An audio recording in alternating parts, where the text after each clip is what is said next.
So buy to let versus Airbnb, let's sit down and crunch the numbers. Both of these properties will have income. Both of these properties I pay a mortgage on. Both of the properties we've got management fees. So letting agents fees, holiday let, agent. So we need to pay them their fees to manage the properties. Then we've got utilities. Then we've got insurance.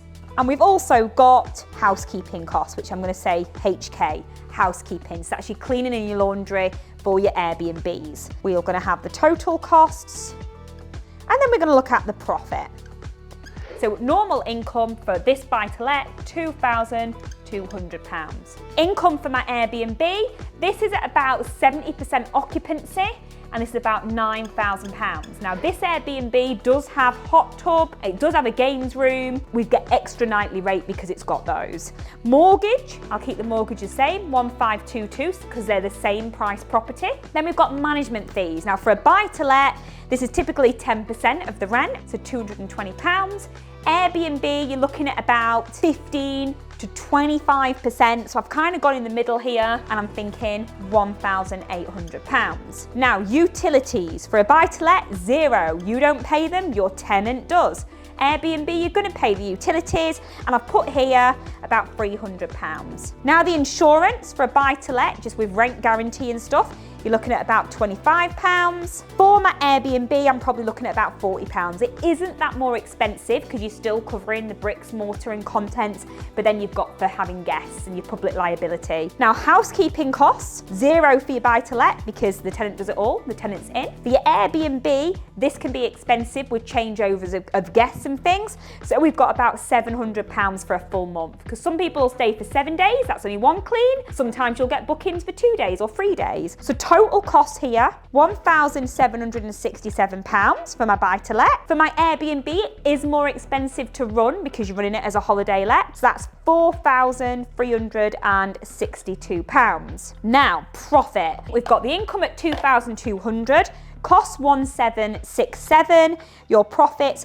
£433 a month. Over the year, that's going to be £5,196 from one property. But there's less work to do here, you've got less costs, and some people would argue it's less risk because there's just one tenant in there. For my Airbnb, my net profit is £4,638, and that means for the year, on average, you'll make about £55,656. So from the same property, used as buy-to-let, £5,196, Airbnb, £55,656. Most people in the UK do not earn 55 grand working full-time for someone else. The average salary right now in the UK is 36 grand. So imagine having this property that's fully outsourced because we've got the management fee here, fully managed for you, you don't do anything, and you bring in 55,000 a year, which is amazing. 4.5 grand a month from one property that works for you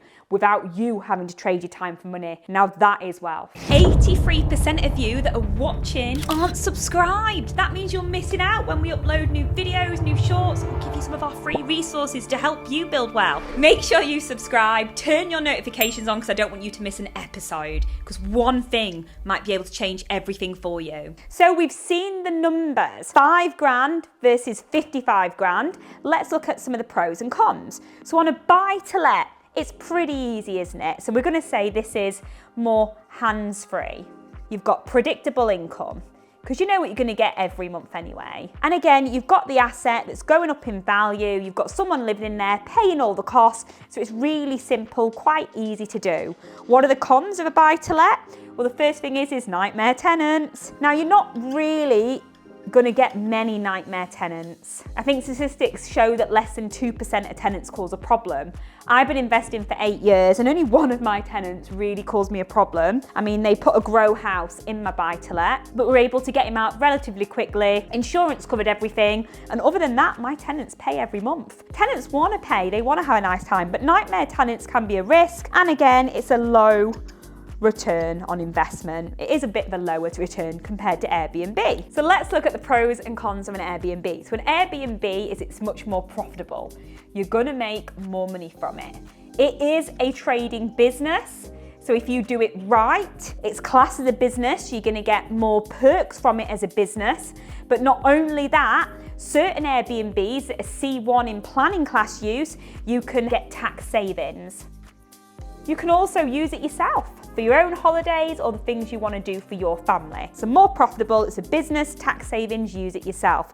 What are the cons? You've got more costs because you're paying all the utilities, you're paying the housekeeping, you're paying everything. So there is more costs. And then the second thing is the upfront setup, furnishing, and just making sure it can be staged for an Airbnb. This is going to be quite costly. With a buy-to-let, most of the time they're empty. The tenants go in, the tenants furnish them. With Airbnb, you're going to furnish them. And also, you have also got the challenge of the guests.